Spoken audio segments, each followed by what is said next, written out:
Hey everyone, welcome to my channel.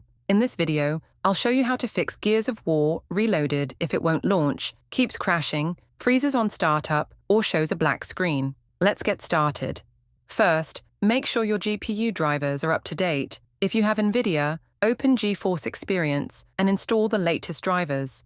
If you have AMD, use Radeon software. Keeping drivers updated fixes most launch issues.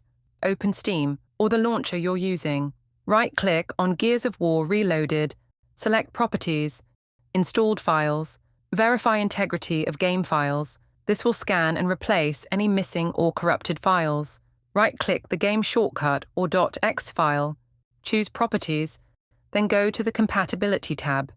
Check Run this program as an administrator, then click Apply.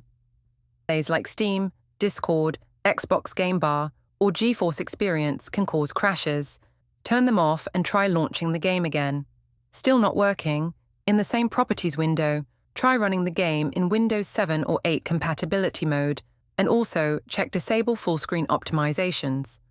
Go to Settings, Windows Update, and install all pending updates. Also, update DirectX and Visual C++ redistributables, since missing components can cause startup crashes.